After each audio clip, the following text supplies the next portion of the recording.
বিশ্বের সবচেয়ে ধনী অভিনেতার তকমা পেয়েছেন বলিউড বাদশা শাহরুখ খান। তবে সম্প্রতি তার এই বিপুল সম্পদ এবং পান মশলার বিজ্ঞাপন করা নিয়ে সরাসরি প্রশ্ন তুলেছেন জনপ্রিয় ভারতীয় ইউটিউবার ধ্রুব রাঠি। এক ভিডিওতে তিনি শাহরুখের বিপুল সম্পত্তির হিসাব তুলে ধরে প্রশ্ন তোলেন, এত ধনী হওয়া সত্ত্বেও কেন তাকে ক্ষতিকর পান মশলার প্রচার করতে হয়।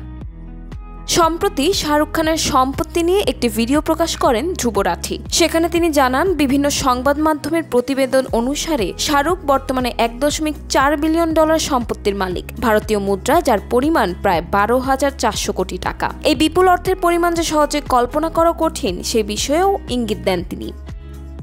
ধ্রুব রাঠি তার ভিডিওতে জানান, এই পরিমাণ অর্থ ব্যাংকে রাখলে প্রতি বছর শাহরুখ খান কি পরিমাণ সুদ পেতে পারেন এবং বছরে তার সম্ভাব্য খরচ কত হতে পারে তারও একটি তুলনামূলক ধারণা দেন। এরপরেই মূল প্রশ্নটি সরাসরি ছুড়ে দেন বলিউড বাদশার দিকে। তিনি জানান, সত্যিই কি আরো 100 বা 200 কোটি টাকার এত প্রয়োজন শাহরুখের? তার কথায় সত্যি আপনার এত টাকা দরকার? নিজের মনের মধ্যে ঢুকে নিজেকেই প্রশ্ন করুন, আপনি এত টাকা দিয়ে কি করবেন? এই পরিমাণ অর্থ কি যথেষ্ট নয়? যদি এই বিপুল অর্থই যথেষ্ট হয়ে থাকে তবে পান মশলার মতো এই ক্ষতিকর একটি পণ্যের বিজ্ঞাপন করার কি এমন প্রয়োজন?